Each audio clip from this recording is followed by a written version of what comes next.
खड्ड्यांचं साम्राज्य पाहायला मिळतंय। मुंबईत ठिकठिकाणी बरेच खड्डे पाहायला मिळतात। याच खड्ड्यामुळे त्रस्त झालेले नागरिक जे आहेत ते तक्रार करत आहेत महानगरपालिकेकडे।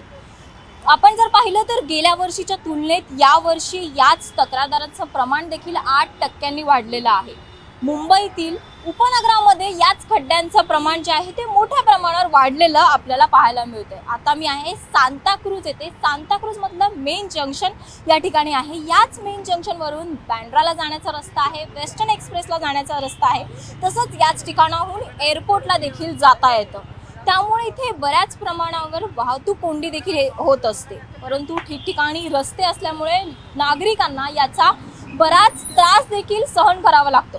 आपण पाहिलेलंच आहे महानगरपालिकेचा हा जो रस्ते मुंबईला खड्डेमुक्त करण्याचा जो उपक्रम होता, म्हणजेच काँक्रिटीकरणाचे रस्ते बांधण्याचा उपक्रम, या उपक्रमाला खरं तर मार्च महिन्यापासूनच सुरुवात झालेली होती आणि हा जो उपक्रम आहे तो मे महिन्यापर्यंत पूर्ण करणार असं महानगरपालिकेकडून सतत सांगण्यात येत होतं।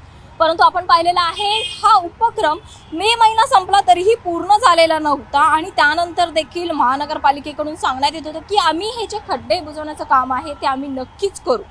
या संदर्भात अतिरिक्त आयुक्त अभिजित बांगर यांच्याकडून देखील सतत सांगण्यात येत होतं की हे जे खड्डे आहेत ते नक्कीच बुजवण्यात येतील। तसंच जे अभियंते आहेत जे या रस्त्याच्या काँक्रिटीकरणाच्या कामाकडे लक्ष देत आहेत तेच अभियंते नीट प्रकारे सर्व कामाकडे लक्ष देतील आणि जे अभियंते लक्ष देणार नाही, ज्या अभियंत्याकडून निकृष्ट दर्जाचं काम करण्यात येईल त्यांना मात्र दंड थोपवण्यात येईल असं देखील अभिजित बांगर यांनी वारंवार सांगितलेलं होतं। तसे निर्देश देखील अभियंत्यांना देखील दिलेले होते।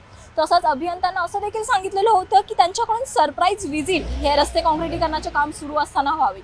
असं असताना देखील या संपूर्ण प्रकारानंतर आपण आत्ता पाहतोय पावसाळा सुरू झालेला आहे। जून महिन्यात पावसाळ्याला सुरुवात झालेली आहे आणि त्यानंतर देखील आपण पाहतोय की पानी बहुत है, हमारा गाड़ी भी खराब हो रहा है।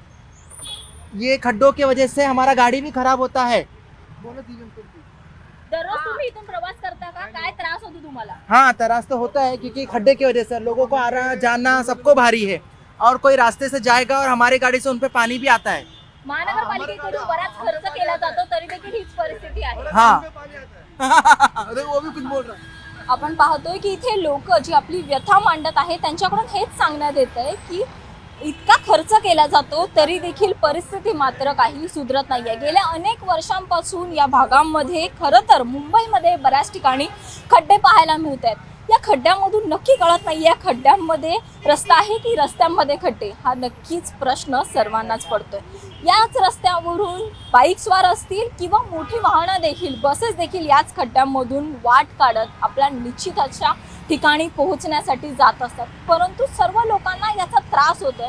महानगरपालिकेकडे याच्या तक्रारी देखील बऱ्याच प्रमाणात जातात। काही जण ईमेलद्वारे तर काही जण स्वतः वॉर्ड ऑफिसमध्ये जाऊन त्यांच्या ज्या समस्या आहेत खड्ड्या संदर्भातल्या ते देखील सांगत असतात।